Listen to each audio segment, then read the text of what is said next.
പള്ളിപ്പുറം ഗ്രാമപഞ്ചായത്ത് 1-ാം വാർഡിലെ കോൺവെന്റ് ബീച്ചിൽ അതിരൂക്ഷമായ കടൽ കയറ്റം.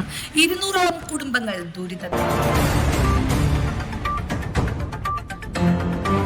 മൺസൂൺ ശക്തമായതോടെ പള്ളിപ്പുറം ഗ്രാമപഞ്ചായത്തിലെ 1-ാം വാർഡിൽ ഉൾപ്പെടുന്ന കോൺവെന്റ് ബീച്ച് പ്രദേശത്ത് കടൽ കയറ്റം അതിരൂക്ഷമായതായി നാട്ടുകാർ. കടൽക്ഷോഭത്തെ തുടർന്ന് ഏകദേശം 200ഓളം കുടുംബങ്ങളുടെ ദൈനംദിന ജീവിതം ഗുരുതരമായി ബാധിക്കപ്പെട്ടിരിക്കുകയാണ്. പ്രദേശത്തെ ഏകദേശം 15ഓളം വീടുകളിൽ സ്ഥിരമായി കടൽ വെള്ളം കയറുന്ന സാഹചര്യമാണ് നിലവിലുള്ളത്. ഇതുമൂലം നിരവധി കുടുംബങ്ങൾ ആശങ്കയിലും ദുരിതത്തിലുമാണ് കഴിയുന്നത്. പ്രദേശവാസികളുടെ പ്രധാന ഉപജീവന മാർഗങ്ങളിലൊന്നായിരുന്ന ഹോം സ്റ്റേ പ്രവർത്തനങ്ങളും കടൽ കയറ്റത്തിന്റെ ആഘാതത്തിൽ നിലച്ച അവസ്ഥയിലാണെന്ന് നാട്ടുകാർ അറിയിച്ചു.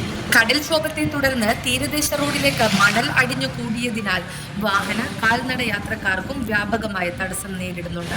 പ്രദേശവാസികളുടെ അഭിപ്രായത്തിൽ അഴീക്കോട് മുനക്കൽ ബീച്ച് അശാസ്ത്രീയമായി പുലിമുട്ട് നിർമ്മിച്ചതിനു ശേഷമാണ് കോൺവെന്റ് ബീച്ച് മേഖലയിൽ കടൽ കയറ്റം ഇത്രയധികം രൂക്ഷമായത്.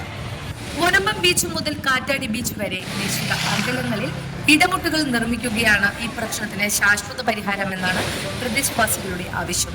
നിലവിലെ സ്ഥിതിഗതികൾ ജനജീവിതത്തെ അതീവ ദുസ്സഹമാക്കിയ സാഹചര്യത്തിൽ ബന്ധപ്പെട്ട വകുപ്പുകളും അധികൃതരും അടിയന്തരമായി ഇടപെട്ട് ശാസ്ത്രീയ പഠനത്തിന്റെ അടിസ്ഥാനത്തിൽ സ്ഥിരമായ പരിഹാര നടപടികൾ സ്വീകരിക്കണമെന്നാണ് പ്രദേശവാസികളുടെ ആവശ്യം. ന്യൂസ് ഡെസ്ക് നാട്ടുവാർത്ത, പള്ളിപ്പുറം.